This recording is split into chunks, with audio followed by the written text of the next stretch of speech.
नमस्कार दोस्तों, एक बार फिर से स्वागत है आपका बाजार की बड़ी खबरों के साथ। तो दोस्तों, 3 दिनों की गिरावट अब थमते हुए नजर आई है। आज सुबह जिस प्रकार से मार्केट में ओपनिंग हुई थी, उसके बाद तो ऐसा लग रहा था कि बाजार में सभी की आशाएं थम सी गई थी। लोगों को पहले तो ऐसा लग रहा था कि बाजार के जैसे सीपीआई आंकड़े आए हैं भारतीय बाजारों के और अमेरिकी बाजारों के, जिस प्रकार से सीपीआई आंकड़े आए हैं और आईआईपी आंकड़े आए हैं, उससे ऐसा लग रहा था कि बहुत ही ज़बरदस्त बूस्ट ऊपर की तरफ मार्केट करता हुआ नजर आएगा और ज़बरदस्त रैली भारतीय बाजारों में भी आती हुई दिखाई देगी। लेकिन उसका उलट होते हुए दिखाई दिया और मार्केट ओपन होते ही शुरू से ही मंदी वाले जो है हावी होते हुए नजर आए। वो बाजार को 17,800 के नीचे धकेलने में लगे हुए थे और वहाँ पे क्लोजिंग कराने में लगे हुए थे, लेकिन बाजार उनसे उलट होता हुआ नजर आया और फिर वापस ने एक बार बाजार ने फिर से एक बार ऊपर के लेवलों को छूना स्टार्ट किया और वहां से करीब करीब 200-250 पॉइंट की तेजी निफ्टी ने दिखाई और बैंक निफ्टी ने भी करीब 400-500 पॉइंट की तेजी निचले लेवलों से दिखाते हुए बाजार 42,000 से ऊपर फिर बंद होते हुए नजर आए हैं। तो दोस्तों, बाजार के लिए चिंताएं बनी थी, लेकिन फिर से बाजार से जो है आईटी सेक्टर ने फिर से घूमता हुआ नजर आया।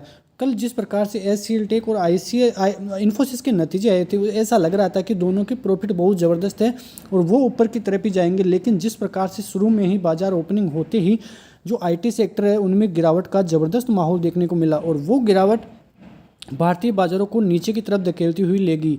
लेकिन फिर बाजार बंद होते होते इन्फोसिस और एचसीएल टेक में करीब 2-2% की तेज़ी देखने को मिली। तो ये जो आईटी सेक्टर के नतीजे हैं वो बहुत ही ज़बरदस्त आए थे, लेकिन बाजार ने उनको गलत तरीके से लिया और फिर बाजार ने समझा तो ज़बरदस्त तेज़ी आईटी सेक्टर में दिखाई दी। और आईटी सेक्टर जो है निफ्टी का मेन प्लेयर माना जाता है, तो वहाँ से जो है अच्छी तेजी हुई तो फिर बाजार में रिवर्सल आया और बाजार जो है करीब करीब 100 पॉइंट की तेजी दिखाता हुआ वापस 17,956 के ऊपर बंद होता हुआ नजर आया। तो भारतीय बाजारों को अब आशा फिर से मिलती हुई नजर आई है कि जो अब बाजार है वो जल्द ही 18,000 पार करते हुए नजर आएगा।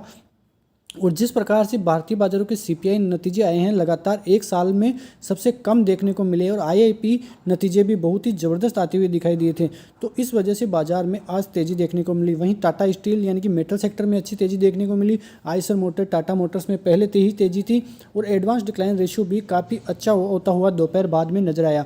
तो ये थे बाजार के सूरत हाल। वहीं अमेरिकी वायदा बाजारों की बात करें तो वो फ्लैट ओपनिंग और क्लोजिंग देते हुए ही नजर आ रहे हैं। वही डॉलर में आज रूपी फिर से मजबूत होता हुआ दिखाई दिया है और डॉलर इंडेक्स भी आज मजबूत होता हुआ दिखाई दिया है। वहीं यूरोपीय बाजारों की बात करें तो यूरोपीय बाजारों में भी जो अमेरिकी बाजारों के सीपीआई आंकड़े आए हैं, उसी को देखते हुए आज यूरोपीय बाजार भी अच्छी खासी तेज़ी के साथ दिखाई दे रहे हैं। तो ये तो था आज का सूरत हाल। लेकिन बात करें अब रेजिस्टेंस की, तो सबसे पहले जो निफ्टी का पहला बेस था मतलब 17,805 था, वो टूटा था। लेकिन ये जो फर्स्ट बेस था 17,753 का, उसके लगभग से बाजार वापस रिवर्सल होता हुआ नजर आया और फिर बाजार ने 17,980 टच करके लगभग और वापस से फिर नीचे जो है 17,956 के लगभग क्लोजिंग देता हुआ नजर आया।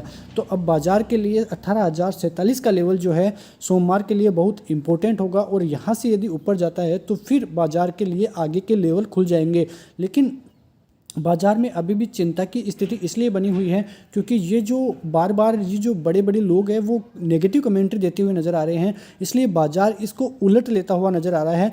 और ये जो सभी बातें हैं वो अब देखने वाली बात होगी कि बाजार अब जो है बजट को किस प्रकार से रिएक्ट करता है, बजट का अनुमान किस हिसाब से लगाता है और बजट के लिए चिंताएं किस प्रकार से रहेगी। लेकिन ये जो चुनावों से पहले का बजट होगा भारतीय बाजारों का, इसलिए अच्छा ही होना चाहिए, ये अनुमान लगाया जा रहा है। और भारतीय बाजारों के लिए इतनी कोई नेगेटिव न्यूज भी अभी निकल कर नहीं आ रही है।